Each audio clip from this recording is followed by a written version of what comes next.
Welcome back to another year of After the Whistle. I'm Mike Mahaffy, Joe Bielankski. and here we're talk to you guys about the NFL with our segment called Unnecessary Roughness. Last year we had Jacob Hunting with us. He took a job down in Tallahassee, so now it's just us two back, ready, better than ever. Yep. Love you, Jacob, but we're taking over for you. So let's get right into it. You know, it's week 2 of the NFL, so we have a lot to talk about, a lot of big games, a lot of divisional games happen this weekend, some good football action. So I think the best way to start this would be to start local with the Detroit Lions. Were you able to catch that game? Yep. Here's what I didn't like. It was the Lions. Obviously, this is a Detroit area. Why couldn't they have had the game on Fox? Like, I get they were playing an AFC team, but CBS is so dull compared to Fox. That was the one thing, if I had to complain about that game, was that. I didn't. Man? It was weird because usually the Lions' home games at 1 o'clock are usually covered by Fox. Because that's NFC and the AFC is CBS. So. No, I agree. I kind of was puzzled by that too, but that was a funny take. I think the couple things that I have to take away from this game is, yes, the Lions beat a great team like the Chargers, but I'm not overhyped. If you really want to go and look at the numbers and understand what happened that game, it just comes down to the Chargers lost the game. It was the Lions didn't win the game, the Chargers lost the game.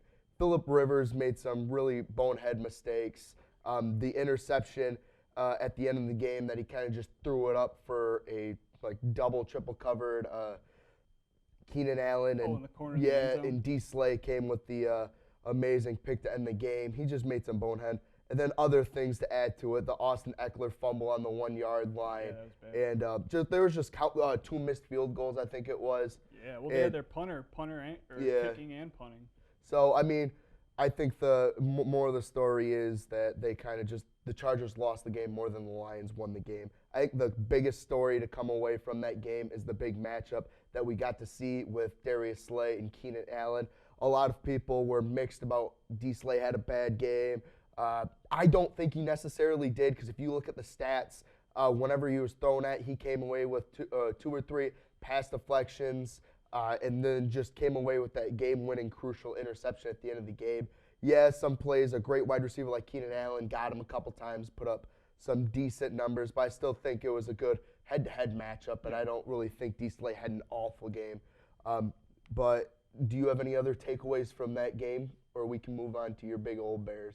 Yeah, no, I mean, I agree with you where the mistakes that San Diego made kind of cost them, but a win's a win. You got to take it. And does that make them tied for the second? Because that goofy tie screws things up now, because now they're 1-0-1. Yeah. So are they tied for first with Green Bay, or Green Bay has soul? I think Green Bay would still have soul, because they have more wins. They have more wins, yeah. Whoops.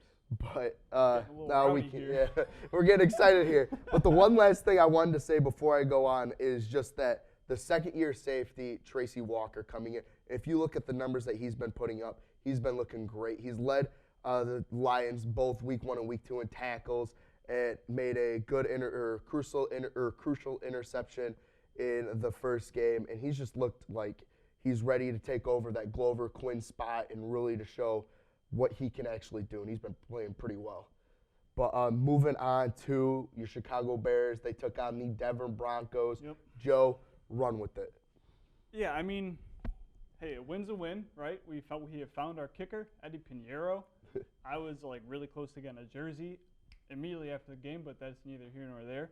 But yeah, no, I mean, listen, the offense looked better. It didn't look great, but this defense of Denver was a lot better than what they went up against in Week 1 from Green Bay. So they had to do what they had to do, and when Mitch needed to make a big play, he did. When he had to deliver and make that pass to Allen Robinson to get him in field goal range, he was able to deliver. So I think that should kind of sound some doubters. But no, the offense still has a lot of work to do, and the defense is, again, still exactly who we think it is. Khalil Mack got his first sack of the season, and then David Montgomery got the first touchdown of the season for the Bears, because obviously it was all kicks up to that point. So, you know, the whole narrative of Fangio was their old DC, now he's the head coach, all that kind of revenge, you know, figured he was going to know the ins and outs of the Bears team because he was their defensive coordinator just a year ago. But no, they played great.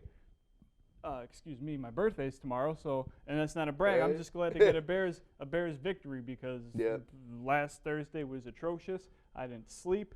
And so that was just no bueno. So unfortunately, my birthday doesn't fall on a football day this year, but nonetheless, we got that out of the way. 1-1. There's 15 more weeks, 16 more weeks. So Yeah. I'm excited. I'm not gonna rag on them too much. A win's a win. Go Bears. I think it was a really good matchup. You have two teams that have very good defenses with questionable offenses. I think there's a big worry with Mitch Trubisky though in that offense. You know, as we said, they lost to the Packers week 1, and the Packers were like bottom tier defense last year, like the bottom 10. Yeah, and they made some additions in the offseason. They drafted out the receiver Sean Gary, and not that big to shut down and beat the Bears, who are supposed to be one of the top teams in the NFC this year. This time though the offense looked a lot more balanced than against Green Bay, where it was like 50 pass plays to 14 runs, and you can't be having that when you brag about this, this stable of running backs. So the offense looked a lot more balanced, and again, it was that defensive front of Denver is no joke. It could be equally as good as the Bears. Realistically, that D line has really some potential there. Obviously, with Von Miller and Bradley Chubb and Derek Wolfe. So, and when again Mitch made the plays, yes, did he make some bonehead mistakes, some overthrows? Saw a wide receiver wide open, got some big eyes, and just sailed on him. But when he needed to make the crucial plays, he did, and he put him in a position to win.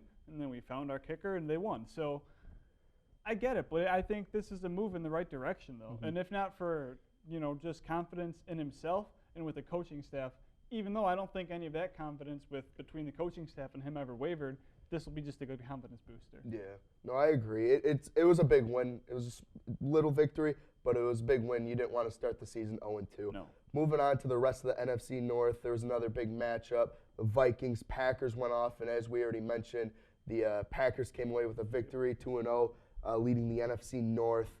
And the one thing I just want to say from this game is Aaron Rodgers is doing Aaron Rodgers things, and with his new head coach, it looks like they're meshing a little bit better. But the bigger thing that I wanted to talk about is Kirk Cousins. He is a God-given team around him, and he just cannot give the ball to those receivers. Dalvin Cook looked like he carried the team week 1 and week 2 now, and they just couldn't get away with it because Kirk Cousins is making bonehead decisions. Yeah, and I agree with that because the defense definitely put the offense in a position to try to regain that game because Green Bay jumped out to a 21-0 lead, and then that was it. They stalled. Minnesota's defense was able to step up. So, yeah, I'm never worried about Minnesota because, again, we know what that offense is. With Kirk Cousins there, you're just not afraid of it. If you put up a different quarterback there, obviously they have the pieces to be they terrifying. have an amazing offense. They have wide receivers. They have a tight end. If you could stay healthy, and Kyle Rudolph, obviously Dalvin Cook, if you could stay healthy as an animal. And so, yeah, when you get that offense with Kirk Cousins, you know that it's going to be somewhat vanilla, even though they got some chocolate swirl in the offense. Yeah. But you just don't get that. They have a high-powered offense, so that's what it doesn't make sense when Dalvin Cook has runs for a career high last week, but still they can't come away with a victory. You can't say it's the running game. So I mean, if you just watch some of the throws that he made, he was just throwing all over the field and just making bad decisions. So I think that's something, if the Vikings, who should be paper-wise a legitimate threat in the NFC, they just need to figure out some problems. Moving on, we got to talk about some of the biggest stories that happened this weekend. We'll start with the Steelers. Ben Roethlisberger out for the rest of the season with an elbow injury, has to have surgery. So, Joe, what do you think how is this going to affect the Steelers, who was going to be competing for an AFC North title? Yeah, I mean, I think it definitely changes it. It turns it into a two-team division at this point, which is Cleveland and Baltimore. Could this be the transition? Like, I hope it's not, but could this be the end of Ben? And then we see is Mason Rudolph really going to be his predecessor and just kind of have this seamless shift? Because Big Ben at this point is like 41 years old, 40, late 30s. You're not going to be the same, period, but let alone recovering at that age from a right throwing elbow. That's huge. And they claim that it could be Tommy John surgery, like what baseball players get. They don't know yet. It's just elbow surgery. So no, I think that's huge.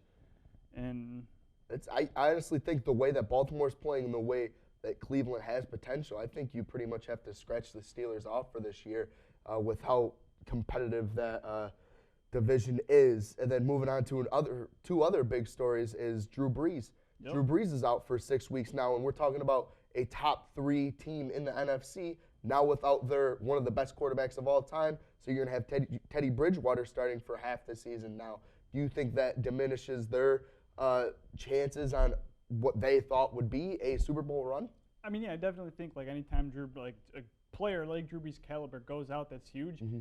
But here's the thing, like Teddy Bridgewater is a mystery because we still haven't really seen him. He was with Minnesota, he was promising, then he tore his ACL, and then just didn't have a starting job. Then he was in obviously New Orleans, where you're not going to start over Drew Brees. So Teddy Bridgewater is a mystery. This guy was like a first-round talent. So we still don't know what he's made out of at this point. Probably 3-4 years away from his knee surgery, the way time goes. So it'll be interesting. I think, yeah, the offense obviously is not going to be the same without Drew Brees. But I'm just not confident in the rest of that division, where I think that the Saints could still get a playoff spot and start to try to. I was going to touch on that too. You have a very competitive in the aspect of the Panthers can be good, can't be good. Falcons can be good, can't be good. So, and they still have a high-powered offense, and I think Teddy Bridgewater has showed promise when he started back with Minnesota before he had his ACL.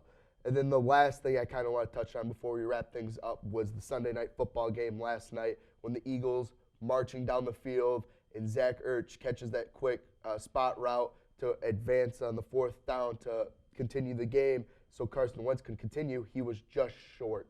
Now, he came off the field crying because he had so much pressure on his shoulders and stuff, and he took that loss too personal. So it's like that raises the question, it's like, do you put the weight on him, or Carson Wentz kind of brought the team back? So it's like if they would have had a better start, then like is it his fault? I guess I'm kind of asking.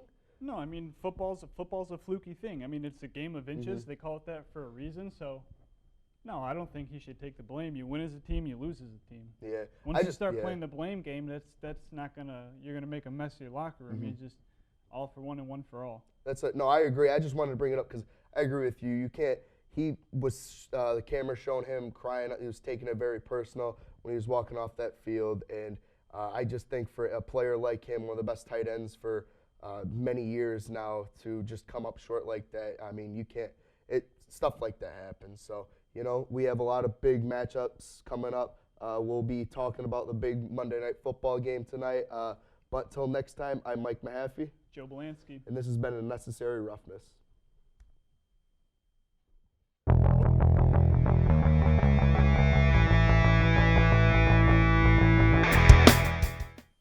Welcome back to another season of After the Whistle, and with the new season of After the Whistle comes another new season of Every Day is Saturday. My name is Kellen Voss. I'm Noah Genson. Yeah, that's Noah Genson. It's not Mike Mahaffy. Mike Mahaffy got promoted to do our NFL coverage on Unnecessary Roughness, which should air right before this show, but we'll still be sticking to college sports on this one. And to start off with the local teams here, Michigan State made a field goal to go into overtime. Oh, wait. No. They had 12 men on the field. They did. Oh, that's unfortunate. It was. You really hate to see it. You do, because it was just that in that sort of situation, you have 11 guys on a field goal team. Yeah. You know who the 11 guys are. I don't understand the 12th guy, why he's out there. Exactly. What even makes sense. And there should be a coach whose job is to just make sure that there's never 12 men on the field. Absolutely. Because there's so many coaches on that sideline, you should at least just assign one of them, just say, hey, your job count to 11 guys every time. Yeah. If something's wrong, call a timeout. That kind of stuff just it bugs me because it's mental mistakes when that happens. Like you're not in the flow of the game. Obviously, you don't understand what's going on, and it's little things like that can cost you opportunities, and it obviously cost Michigan State a big win on Saturday. Not only that cost them, but the special teams in general, specifically Matt Coughlin. Yeah. He struggled all day. He did struggle all day. Somebody who was Mr. Reliable for us is George Blaha. Touted him before he missed that 47-yarder. Oof. Yes. Oof. The last 2 years, he was great as the kicker. Right.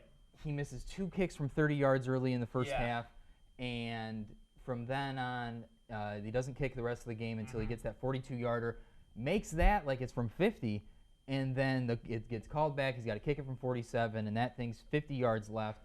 Do you think I think it's just a situation where he's just thinking about that kick too much. Yeah, almost. I think so too. But you would have hoped that seeing the 42-yarder go in pretty easily right down the middle, that would have given him a little confidence. Yeah, you finally see it. We dealt with that with Prater yesterday. He had he dealt with some misses early on. Saw that next one go in. You feel more comfortable. Better about it. Yeah, and it's just I don't like to throw it all on him because the offense. You expect the offense to play better. Yeah, but you're never going to win a football game putting up 7 points. No, and you're not going to. But if he makes those 2 chip shots, it's the 13-10 game. You expect that's gonna give him the win. And it's just, by his standards, Brian Lewerke wasn't that bad. No, by his his standards are pretty low. They're very low at this point in time. Yeah.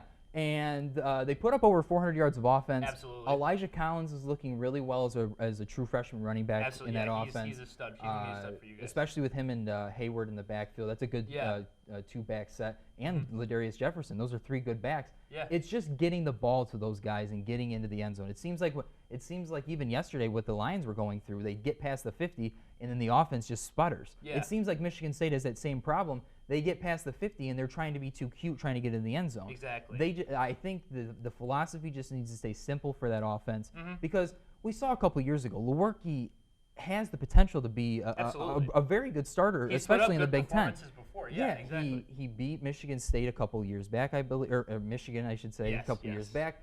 And you saw some good things coming from him. The injuries came about, and it just hasn't been the same. And you got Rocky Lombardi on the bench, who doesn't seem to be ready to come in and fill in great for that name, role. but we don't know if he's ready or not. Yeah, and it's a bummer that this offense is just completely wasting this elite defense that Michigan State has. The defense of Michigan State, I am nervous as a Michigan fan to face them eventually later. That game's going to be like 6-3 if our kicker can make a field goal. Yes, but that it's going to be a very low-scoring game. Absolutely. There's not going to be a ton of offense because let's get into Michigan. Yeah, let's just move into that. Nice transition. Thank you. Yeah. Let's move into that. They got Wisconsin upcoming here this weekend, and that's a tough battle. Absolutely. It doesn't matter what Wisconsin team you're facing. Yeah. Going into Wisconsin is never fun. No, it's never fun to go into Madison and play in Madison. In terms of so far this season, Michigan's played 2 pretty good teams in Middle Tennessee State and Army. Now, you would hope to see more of those games be blowouts than what we've seen. Obviously, Army played Oklahoma really close last season, then Oklahoma went on to go to the college football playoff. Michigan this season, it seems like it's a similar problem that Michigan State has. They have a great defense. They have all the skill position guys they need. They're just going to be held back at quarterback. And we talked about it on the Slam Dunk podcast last week. Shea Patterson's holding this team back. He was touted as this. He had a lot of hype that really wasn't deserved of because he had an even touchdown to interception ratio, 20-16. He throws an interception for every touchdown he throws. He seems to have literal butterfingers. He can't hold on to the ball. He fumbles it all the time. He leads college in fumbles, correct? He leads college in fumbles right now, correct. From my standpoint, if you're down by more than 2 scores at the half against Wisconsin, you got to throw in McCaffrey. Just see what it looks like. He's been touted as the better recruit. He's the better passer. You need to go up and do that. I think from a bigger perspective, though, this might get ready for our first hot take of After the Whistle 2019. Okay. This might be the game that ultimately gets Harbaugh fired. Because if they go into Madison and they embarrass themselves, and I mean like lose to Madison and it's like 38-10 or something like that. Because Harbaugh's already 1-9 versus top 10 teams, and while Wisconsin's technically not a top 10 team, 14th going into Wisconsin and playing the number 14 team on the road. As you're highly touted, I'm going to bring a championship pedigree to Michigan that Harbaugh has played himself up to be. You have to win those games, and it just flat out needs to happen, I think. Yeah, and they're facing a tough test on offense with Jonathan Taylor, running back, who has they haven't faced anybody real tough this year. Wisconsin, Central Michigan, and I think an FCS school early in week 1. And he's put up numbers that you're supposed to put up against these smaller Honestly, schools. It looks like a dark horse Heisman candidate. Right now. And it seems like Wisconsin every year has sort of a dark horse running back in the Heisman watch, and that's going to be tough. But this defense is great. And this defense is really good. That is always something that Michigan's gonna be able to hold their hat on. Exactly. Like you said, it's just can Shea make the passes and get the ball to the guys when he needs to most? And you made this comparison on the Slam Dunk pod last week, so I don't want to steal credit or anything for this, but it's a similar situation to Clemson where Kelly Bryant was heralded that he was the senior. He was the guy that started off the season. And then eventually Dabo made the transition to go to Trevor Lawrence. Now, am I saying that Dylan McCaffrey is going to end up being the hyped-up prospect that Trevor Lawrence has become? Absolutely not. But you need to be willing to make that transition and get rid of the, oh, he's a senior, he should stay BS. Like, that's Jim Harbaugh, I know you watch the show. You need to win big games like this. If you want to continue to be Michigan's head coach, I'm sorry that the expectations are as high as they are, but we went through it game by game on our podcast. He literally has not won a big game yet for Michigan. Yeah. And so it just flat out, like, a win like this needs to happen if they want to stay in championship contention. Yeah, it doesn't seem like, it's just they're, like you said, they're 14th ranked right now. It's not like they're a top 10, top 5 competition, but you're going on the road. It's a conference opponent that you need to get a win after coming off of a less than stellar performance against Army. And coming off a bye week. We've had more time to prepare for Wisconsin You've had 2 weeks to prepare for them, and so you should be fully prepared to know what's going to be coming to you. Absolutely. And hopefully, for Harbaugh's sake, he's got the guys ready to go, and I'm with you. I would like to see McCaffrey take over at quarterback, but we'll see how that all pans out on Saturday. Moving on to a broader aspect of college football, the rest of the games this week were kind of hit or miss. Iowa State was kind of interesting. The game got delayed, but it was a fun game. Super weird ending. I kind of thought Pitt was going to upset Penn State there for a while. That was entertaining. That was fun to watch. But yeah, all the studs in college football really took care of business. It really seems to be like there's the 6 teams that are elite that we talked about pre-show. Yeah. It's Alabama, Clemson, Georgia, LSU, Oklahoma, Ohio State in some order, and then everybody else. So it really, those top 6 teams separate everybody. In terms of best player in the country for Heisman voting, who have you liked so far? I think it's hard to go against Jalen Hurts right now, what he's done in Oklahoma. It looks like we're going to get a third Sooner in a row to win the Heisman Trophy, which is crazy to think with what Lincoln Riley has been able to do there in Oklahoma. That offense is incredible. Since he's taken over. And, Jalen he seems to be perfect for that. He's a good enough runner. He's not the speedster as Kyler was, or he's not, I don't know if he has the arm that Baker might. But, he has everything. He's got weapons around him. Yeah. And he's a smart enough guy to really run that offense because there's a lot of RPOs that he's got to make huge decisions on reading those tacklers coming in. And there's the narrative you can bring with, like, he's the former Alabama guy. Yeah. Tua took his spot. It's really a Hollywood kind of feel to it if his Heisman campaign were to come up. I want to bring up the name Joe Burrow because he has been balling out for LSU. Amazing. In that Texas game, he looked incredible. I think he had 471 yards 471 yards, 4 touchdowns, 3 of which were going to Jackson, who I hope is a Lion one day. Looks like a first-round pick. Great wide receiver for them.